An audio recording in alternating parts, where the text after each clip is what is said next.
ang sumampalataya sa Kanya ay hindi mapahamak, kundi magkaroon ng buhay na walang hanggan. Sapagkat sinugo ng Diyos ang Kanyang anak, hindi upang hindi lang maparusahan ng sanlibutan, kundi upang iligtas ito sa pamagitan niya. Mga kapatid, ito ang mabuting balita ng Panginoon. Sinupuri ka namin, Panginoong Kristo. Father, hindi po ba kayo napapagod? Lang nasa Reno, 50 lang. Kapwa-tao. Ang sabi ni Mother Teresa, Nasa Reno kayo. Tingnan natin. Ay, so, hindi ako lang mo. mapapagod na maglingkod sa aking kapwa.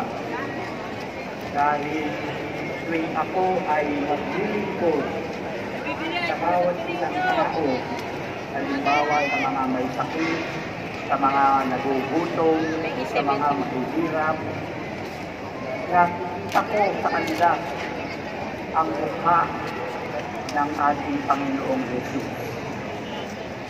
Kaya nga ang sabi ni Mother Teresa, hindi ako napapagod, hindi ako nagre-reklamo.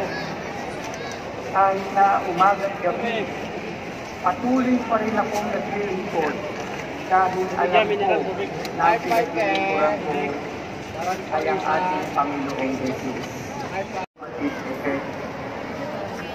Ano ang epekto ng aking pagpunta dito sa Quiapo? Anong epekto nito sa aking buhay, spiritualidad? Ako ba'y hindi na naging malapit kay Jesus? Hindi pa akong naging makakapwa-tao? Kaya nga po mga kapatid, ang hamon sa atin, ang ating pagdiriwang ngayon, ay yung bagong pagkikisap natin na makita si Jesus sa mukha ng bawat isang tao na mga kapatid, yung mga gamit ninyo ha, ang mga mandurukot, nagsisimba rin po. Nakabihis din po yan. Ayun o, dun o, kita ito. Yung mga kasama nyong bata, mga senior citizen, Ano ba dyan? Ayun o, ayun o. pakiingatan po. Maraming salamat po. Wala naman. Mag-iingat po kayo. Viva po ang Jesus Nazareno!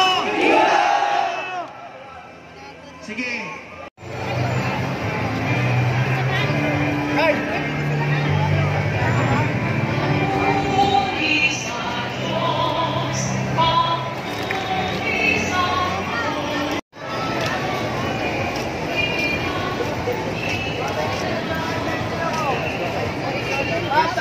Pwede tayo magpaano doon.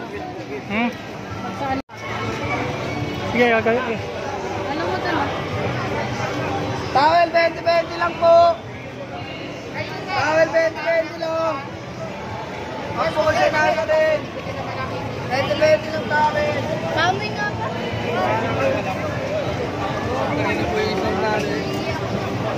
All.